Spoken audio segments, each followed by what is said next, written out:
जय गुरुदेव। परमार्थी कहानी।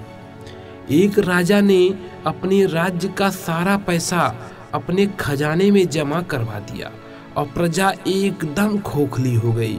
फिर उसने ढिढोरा पिटवाया कि यदि कोई एक पैसा लाकर राज्य में हाजिर करेगा तो उससे मैं अपनी लड़की का ब्याह करवा दूंगा। एक लड़के ने सुना तो उसने अपनी माँ से जाकर एक पैसा मांगा। पहले तो माँ ने समझाया पर जिद कर बैठ गया। माँ बोली, जाओ अपने पिता की कब्र खोदकर उनकी लाश के मुंह से एक पैसा रखा है, निकाल लो। लड़के ने वैसा ही किया। एक पैसा लेकर दरबार में हाजिर हुआ। राजा साहब से बोला, यह पैसा लीजिए और मेरा ब्याह राजकुमारी से करवा दीजिए। राजा ने पूछा, यह पैसा कहाँ से मिला? पहले तो उसने बताने से आनाकानी की, किंतु राजा साहब ने सिपाहियों को हुक्म दिया, इसे कैद कर लो। लड़के ने डर कर राज खोल दिया और राज्य की सारी कब्रें खुदवा डाली। एक बार राजा की सवारी निकली।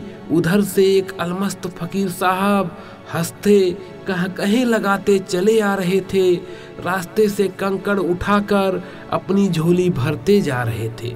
झोली को उछालते और ठहाके लगाते सिपाहियों ने कहा, रे फकीर, रास्ते से हट जा, राजा की सवारी आ रही है। पर फकीर साहब को कोई गम नहीं था। वह तो कंकड़ों की थैली उछालते और हंसते राजा साहब की सवारी पास आ गई। राजा साहब ने अलमस्त फकीर को देखा तो बोले, ये क्या कर रहे हो? फकीर साहब ने ठहाका मारते हुए कहा, अरे राजन, यह कंकड़ जब मैं दुनिया से जाने लगूंगा तो साथ लेकर जाऊंगा। राजा ने कहा, अरे मूर्ख, अरे पागल फकीर, तू कैसा फकीर है और कैसी बातें करता है? यह भी नहीं जानता कि दुनिया से जाते समय एक जर्रा भी साथ नहीं जाता। फकीर बोले, राजन, अगर तेरा खजाना तेरे साथ जा सकता है जिसे तूने जनता को चूस कर भरा है, तो यह कंकड़ भी मेरे साथ जाएगा। राजा को बात तीर की तरह लग गई।